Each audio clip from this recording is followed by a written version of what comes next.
Joint ससुराल। हिना और शुभ barley के रहने वाले थे। माँ बाप की रजामंदी के बाद दोनों की शादी के बाद दिल्ली चले गए, क्योंकि शुभ दिल्ली में जॉब करता था। हिना भी सरकारी बैंक में प्राइवेट जॉब कर रही थी। जब उसे पता चला कि उसे शादी के बाद शुभ के साथ दिल्ली में रहना है, तो उसने अपना ट्रांसफर दिल्ली में करवा लिया शादी के बाद। देखो हिना, ऐसा मत समझना कि मैं पुराने ख्यालात वाला हूँ। अब तुझ पर कोई रोक टोक करूंगा, लेकिन क्या करूँ, मेरी जॉब ही ऐसी है। मैं घर में ना के बराबर ही रह पाता हूँ। ऑफिस से घर आने के बाद भी रात देर तक काम करता रहता हूँ, इसलिए घर की जिम्मेदारियां तुझे ही संभालनी होंगी। वो तो ठीक है, लेकिन मैं भी तो जॉब करती हूँ। मैंने सोचा था कि हम दोनों वर्किंग करेंगे तो घर का काम दोनों शेयर कर दिया करेंगे। मैं समझ सकता हूँ, तुम्हारा भी काम कस्टमर डीलिंग का है तो तुम भी थक जाती होगी। ऐसा करते हैं, एक मेड रख लेते हैं। ऐसा करने से ना ही काम का बोझ तुम पर आएगा और ना ही मुझ पर। शुभ और हिना एक काम वाली को रख लेते हैं और दोनों अपनी अपनी नौकरी में लगे रहते हैं। ऐसे ही कुछ दिन बाद। समझ में नहीं आ रहा ये सब कैसे हो गया, लेकिन सच तो यही है, मैं प्रेग्नेंट हूँ। मेरा तो दिमाग ही काम नहीं कर रहा कि अब मैं क्या करूँ। माना कि हम दोनों अभी बच्चा नहीं चाहते हैं। यह गॉड का गिफ्ट है हमारे लिए। अब अगर प्रेगनेंसी हो गई है तो बच्चा तो अब इस दुनिया में आकर ही रहेगा। हिना की प्रेगनेंसी के बाद एक और मेड को रख लिया था खाना पकाने के लिए, ताकि काम बिल्कुल भी हिना को ना करना पड़े, जिससे हिना को जॉब से वापसी पर भरपूर आराम के लिए टाइम मिल सके। धीरे धीरे समय बीतता है। हिना एक बेटे की माँ बन गई डिलीवरी के 1 महीने बाद। शुभ बच्चा भी 1 ही महीने का है। माँ फसल की कटाई की वजह से गांव वापस चली गई हैं। बच्चे की देखभाल के लिए घर में कोई भी नहीं है। पता नहीं अब मैं सब कैसे देखूंगी, मुझे बहुत डर लग रहा है। देखो, अभी तुम्हारी छुट्टियां है ना, तुम इसका अच्छे से ख्याल रख सकती हो और तुम भी बेबी को संभाल सकती हो। तुम किसी से कम हो क्या? हिना को बेबी संभालने में काफी परेशानी हो रही थी। किसी तरह 6 महीने गुजरने के बाद अपना ऑफिस वापस ज्वाइन कर लिया। देखते देखते समय बीत गया और आरिफ 1 साल का हो गया। कहने को तो वो 1 साल का तो हो गया था, लेकिन वो बाकी बच्चों की तरह एक्टिव नहीं था। मैंने शहर के सबसे अच्छे क्रश अपने बेटे के लिए यूज किया था, ताकि वो अब वहां पर हिफाजत से रह सके। हम भी बेफिक्र अपनी नौकरी कर सकते। लेकिन मैं देख रही हूँ जैसे हमारा बच्चा हंसना ही भूल गया है। घर में आकर मैं उससे बातें करती हूँ तो वो ज्यादा रिस्पॉन्स नहीं देता। अरे ऐसी बात नहीं है, अपने मन में ऐसी बातें मत लाया करो। और अभी 1.5 साल का छोटा बच्चा है, हमारे साथ वो ज्यादा समय नहीं बिता पाता, इसलिए वो इतना हंस बोल नहीं रहा। होता है ना, कुछ बच्चे एक्टिव होते हैं और कुछ शांत। हमारे बच्चे बाकी बच्चों से थोड़ा सा अलग हैं। इसमें चिंता करने वाली कोई बात नहीं है। शुभ ने अपनी तरफ से हिना को समझा दिया था, लेकिन हिना एक माँ थी, यह बात उसके मन में बैठ ही जा रही थी।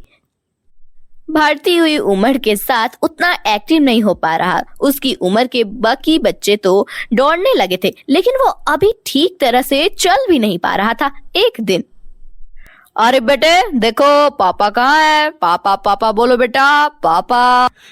शुभ बार बार पापा बुलाने की कोशिश कर रहा था, लेकिन आरिफ उसकी बातों का कोई जवाब नहीं दे रहा था। अरे बेटा चलो, मम्मा कह दो, बोलो मम्मा मम्मा, बोलो बेटा मम्मा। अच्छा, अब हम लोग खाना खाएंगे, है ना मेरे राजा बेटा। हिना बहुत कहती है, लेकिन आरिफ खाने के लिए मुंह ही नहीं खोलता। देख रहे हो आप, आरिफ की उम्र के बच्चे हर चीज खा लेते हैं, लेकिन ये तो साल भर की उम्र के बच्चों जितना भी नहीं खा पाता।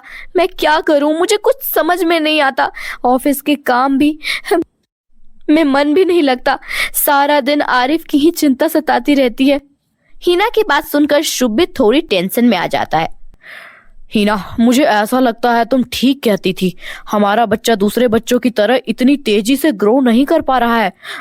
लगभग 2 साल का होने वाला है, लेकिन अभी तक हम दोनों को मामा पापा कहकर नहीं बुलाता। इतना ही नहीं, अभी तक तो चलना भी नहीं सीखा। कहो तो हम इसे डॉक्टर के पास लेकर चले। सुनो, ऐसा करते हैं, 10 दिन की छुट्टी लेकर चलते हैं। अब काफी दिनों से हम किसी से मिलने भी नहीं। इसी बहाने हमारे भी थोड़े मन बहल जाएगा और आरिफ को भी सबकी कंपनी मिल जाएगी। शुभ को हीना की आइडिया अच्छा लगता है और अगले ही दिन शुभ और हीना अपने अपने ऑफिस में छुट्टी की एप्लीकेशन कर देते हैं। अगले ही दिन शुभ और हीना 3 हफ्ते के लिए अपने गांव निकल जाते हैं। सबके चेहरे खिल जाते हैं। शुभ के मम्मी पापा तो जैसे शुभ को देखकर फूले ही नहीं समा रहे थे।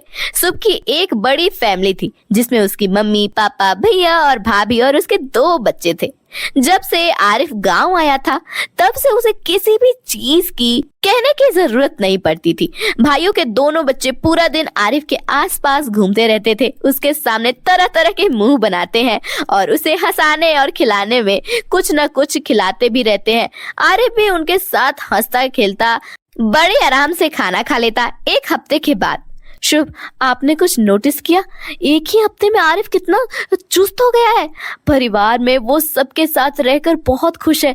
जिस बच्चे को 2 चम्मच खिलाते हुए भी 2 घंटे लग जाते थे, आज वही बच्चा बच्चों के साथ खेलते खेलते खा लेता है। मम्मी पापा भी आरिफ से इतना ज्यादा प्यार करते हैं कि उसकी जरा सी आवाज पर भी दौड़े चले आते हैं और तुरंत ही उसे खिलाने के लिए बाहर ले जाते हैं। भैया भाभी के भी बच्चे बड़े हो गए हैं, इसलिए जब से आरिफ आया है तो भाभी को जैसे अपने बच्चों का बचपना वापस मिल गया है। यहाँ आरिफ के साथ खेलने और बैठे करने के लिए इतने सारे लोग हैं। उसका दिन बहुत ही अच्छा गुजर जाता है और हमें उसकी चिंता करने की भी कोई जरूरत नहीं पड़ती। तुम सही कह रही हो हीना, हमारे बच्चे में कोई कमी नहीं है। देखो, ये वही बच्चे हैं जो हफ्ते पहले ना हंसता था, ना बोलता था, ना खाता पीता था। आज ये सबके साथ हंस रहा है, खुशी खुशी खाना भी खा रहा है। और आज तो मैंने उसे दादी मामा भी कहते हुए सुना है। काश हम लोग हमेशा के लिए यहीं रह पाते। ऐसी बातें सोचने का कोई फायदा नहीं है। हमें जॉब के लिए वापस तो जाना ही होगा। बस इतनी ही उम्मीद कर सकती हूँ कि अब आरिफ इतना ही खुश रहे। कहते हैं ना, अच्छा समय बहुत जल्दी ही बीत जाता है। सबके साथ हंसते खेलते कब 3 हफ्ते गुजर गए पता ही नहीं चलता। आज शुभ और उसकी फैमिली का वापस लौटने का दिन था। भैया भाभी के दोनों बच्चों ने तो पिछले 2 दिन से रोना डाला हुआ था कि वो आरिफ को वापस नहीं जाने देंगे। अरे माँ, आप उदास क्यों हैं? क्या हुआ? मेरी किसी बात पर आपको कोई दुख पहुंचा है क्या? अरे नहीं बेटा, बच्चों के पास होने से माँ को दुख नहीं पहुंचता, बल्कि खुशी मिलती है। तुम लोग इतने दिन साथ रहे, बहुत अच्छा लगा। मैं जानती हूँ तुम दोनों का वापस जाना बहुत जरूरी है। दिल है मान ही नहीं रहा। बस आरिफ का चेहरा देखकर आंखों में आंसू आ गए। अब दुखी मत हो ना, हम आपसे मिलने आते रहेंगे और आप भी हमारे साथ आकर रहिएगा ना। बेटा, यहाँ पर दुनिया भर के काम है, छोड़कर शहर में आना हमारे लिए आसान नहीं है। अब आरिफ आ गया ना, अब इसके लिए कभी कभी तो समय निकाल कर आना ही होगा। माँ, मैं पिछले 8 साल से दिल्ली में जॉब कर रहा हूँ, लेकिन आज पहली बार वापस जाने पर पापा की आंखों में भी आंसू देखे हैं। सच बताऊं तो मेरा यहाँ से जाने का दिल ही नहीं कर रहा। हम सब यहाँ रहकर कितना खुश हैं। कितना अच्छा होता कि हमेशा यहाँ रहते और वापस न जाना होता। पत्नी की बात सुनकर शुभ कुछ देर तक सोचता रहता है। उसके बाद फोन निकालकर बॉस को फोन करता है। सर, मैं अपने घर आया हूँ। एक रिक्वेस्ट थी, अगर आप मुझे वर्क फ्रॉम होम दे दे, मैं यहीं रहकर काम कंप्लीट कर लिया करूंगा। मेरा छोटा बच्चा है तो घर में उसकी देखभाल के लिए कोई भी नहीं है और इस बात के मेरे बच्चे पर बहुत बुरा असर पड़ रहा है। अगर आप परमिशन दे दे तो मेरे बच्चे की लाइफ सुधर जाएगी। शुभ, तुम हमारे ऑफिस के हो, बेहतर एम्प्लॉय हो, हम तुम्हें ऐसे ही नहीं जाने दे सकते। तुम एक अच्छे लड़के हो, इसलिए मैं तुम्हें वर्क फ्रॉम होम देता हूँ। इसलिए तुझे महीने में 2 दफा आकर सारी रिपोर्ट देनी होगी। अब thank you so much sir, मैं 2 दिन के लिए आ जाऊंगा, कोई मसला नहीं है। क्या सच में तुम्हारे बॉस मान गए? शुभ, मुझे तो यकीन ही नहीं हो रहा है। इससे अच्छी बात और क्या ही हो सकती है। तुम यहाँ पर रहते काम करोगे तो मैं भी अपना ट्रांसफर कहीं आसपास ब्रांच में करवा लूंगी। शुभ और हीना सबको जाकर यह खबर सुनाते हैं कि आप दिल्ली वापस नहीं जा रहे बल्कि इनके साथ ही रहने वाले हैं। शुभ की बात सुनकर सब घर वाले खुशी से झूम उठते हैं।